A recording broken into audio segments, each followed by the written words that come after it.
But yesterday afternoon, about 4 o'clock, we responded to an address in Debary, 35 what is it called? 35 Alicante. There you go. 35 Alicante Drive in Debary. We got a 911 call from a 15-year-old who said he had just come home from school, and his house was ransacked, his mother's car was running, and his mother was nowhere to be found. So immediately, Volusia County Sheriff's Office detectives and deputies responded to the scene, and we observed a house that was ransacked. Obviously, the only thing we really had was the 911 call from the 15-year-old. Investigation began, and it became quite apparent as detectives started to arrive on scene after listening to the 911 call and observing the son who made that call, Gregory Ramos, take a really good look at his face and the injuries he's got there, that this wasn't adding up. And there was probably close to 700 years of policing experience that responded to that scene. And after a series of questioning and following up on his story, detectives were able to break him. And basically, the story is a wonderful mother, Gail Cleaveridge. I'm probably messing up her name on this. But Gail was 46 years old. She was a mom, she was a wife, she was a sister. By all accounts, she was an amazing human being. Our suspect in this case comes home from work, comes home from a Police Explorers event. He's a Police Explorer with Orange City. He had been out at the fairgrounds with the Police Explorers.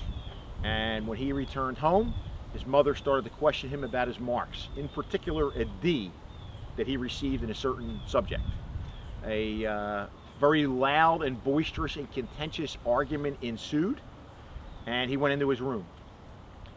Probably around midnight, he came out of his room and went into his mother's room, where he proceeded to strangle her and thought she was dead. And he went to the back of the house to get a wheelbarrow to help remove her body from the house, and he discovered that she wasn't dead. So he went back to strangle her again. Now keep in mind, he didn't strangle her with a rope. He used his bare hands, which by his estimate, it took him 30 minutes to kill her. After he finally got her and thought she was dead, he drug her body around the house, out the back door, down the steps, into the wheelbarrow, and then he didn't hear her moving or breathing. He was convinced that she was dead. He loaded her into the back of the family's SUV, and he headed toward Daytona, Holly Hill area to dispose of his mom. When he got to that area, he decided it may be best to dispose of the wheelbarrow and keep her in the car with him. And he drove back to Debary, to his home, where he got a shovel and a flashlight and solicited the help of two of his friends. Dylan, I'm not even going to try to pronounce Dylan's last name, and a Brian Porce. These guys help him bury his mother back here. They help him stage a burglary, and they help hide all the electronics that was stolen from the house. His PlayStation, a firearm, some type of printer, and then they concoct their story. Then they all go to a Circle K in the area and have a celebratory soda to celebrate the fact that mom's dead and buried, and this is what we're going to do.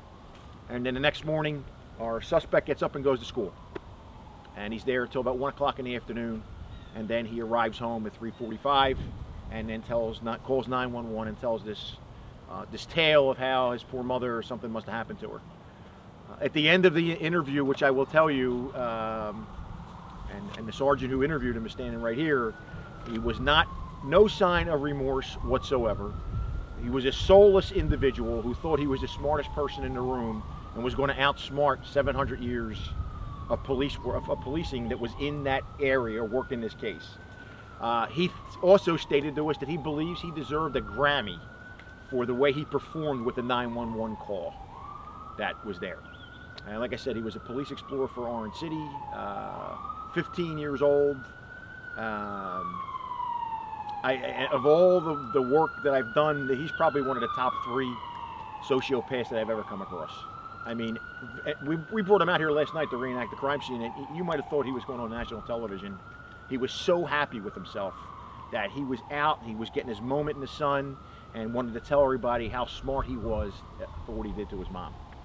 And you know, it's heartbreaking to sit down with the family because the family's lost everything. You know, they've lost a son, and they've lost a mom, they've lost a sister, and they've lost a wife. You know, the dad in this case, he was away in Washington State. You know, he talks to his wife shortly before she's murdered, and she's telling him about the bad marks that Gregory's bringing home.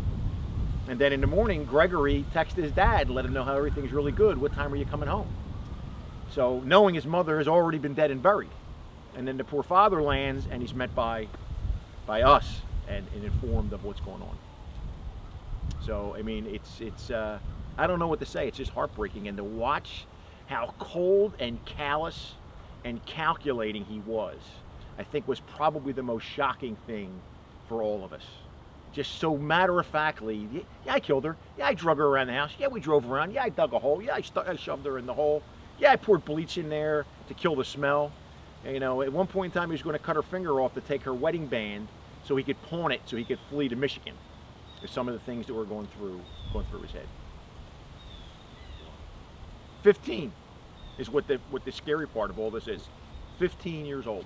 Did it take a lot for him to come out and say this? Yeah, he believed he was the smartest person in the room, and he continued to tell us his theories of what he believed and why it would happen to his mom and where we should be focusing our attention. And the sergeant did a phenomenal job. He just kept letting him talk. And in the interim, we've come across his two co-defendants who lead us to the property that's missing, lead us to where mom is at, and basically tell us, yeah, he called us, told us he killed his mom, and he needed help to, you know, dispose of her and come up with a story. And even when confronted with that, his response was, so you're telling me my friends killed my mother? But 5 hours ago, you told us your friends had nothing to do with your mother's disappearance. Now you're telling us she's dead.